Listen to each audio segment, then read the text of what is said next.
bonjour. Bonjour. On est ici dans la région de Saint-Louis. Nous venons de terminer le comité de développement régional consacré aux liens énergie-développement et en particulier au projet Progrès Lait.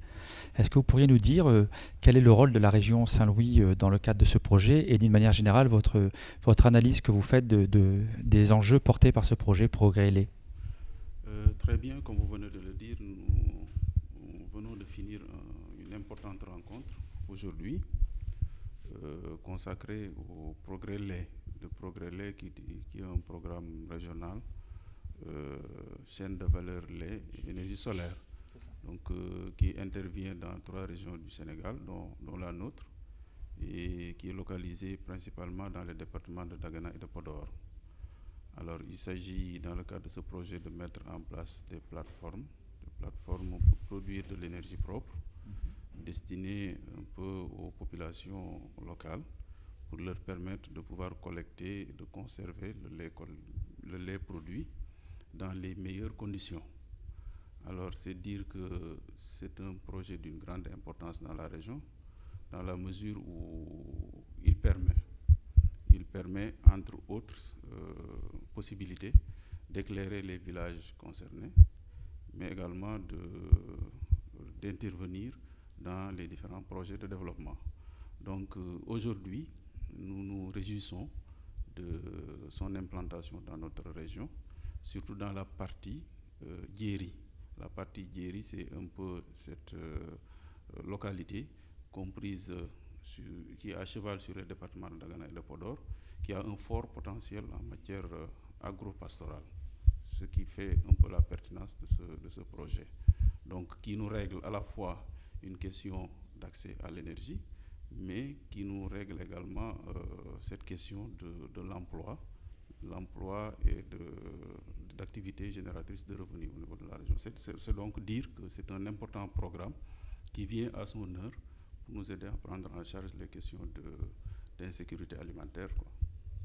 Tout à fait. Alors, on a eu l'occasion aussi de discuter un petit peu entre les dynamiques de ce que peuvent faire les gouvernements locaux, les régions, les communes, les villes, par rapport aussi aux enjeux climat et aussi de mobilisation de ces finances qui sont nécessaires, bien sûr, pour mettre en œuvre ces projets, au-delà de ces initiatives qui sont cofinancées par d'ailleurs le gouvernement du Sénégal, de Mauritanie et l'Union européenne.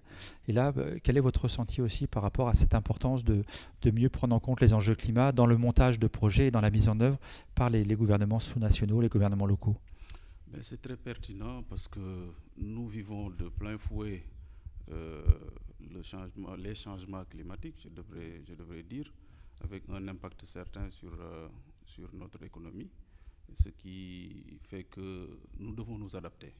Et ça, l'État du Sénégal l'a compris à travers les différents programmes qui sont mis en œuvre, mais également à travers justement cette option de confier désormais aux collectivités territoriales la charge de concevoir des projets de développement durable qui prennent en compte cette question de changement climatique.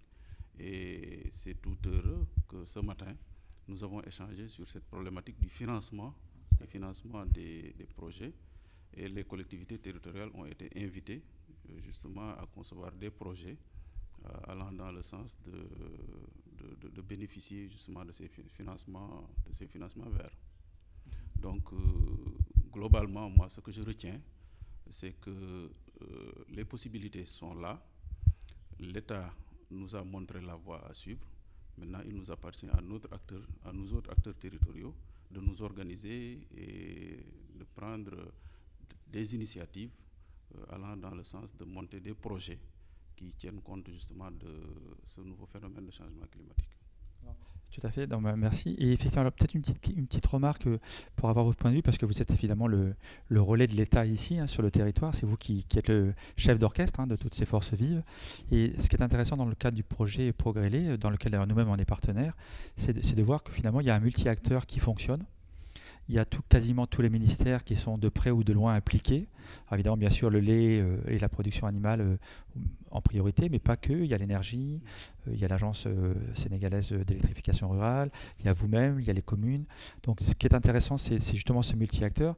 Et vous, justement, est-ce que vous imaginez d'autres types de projets qui soient justement organisés avec cette collaboration un petit peu très active comme critère de succès?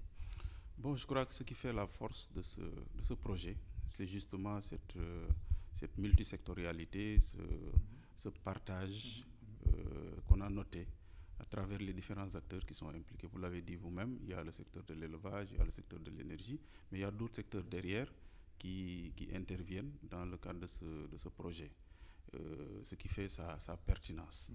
Alors, l'une des recommandations fortes de ce comité régional de développement a été de mettre en place un cadre formalisé qui puisse très bien réfléchir sur ces problématiques énergie, développement, changement climatique. Je crois que sur cette question, nous nous sommes engagés à y travailler, d'autant plus que il y a un cadre qui existait déjà, qu'il va falloir peut-être redynamiser et mettre en forme.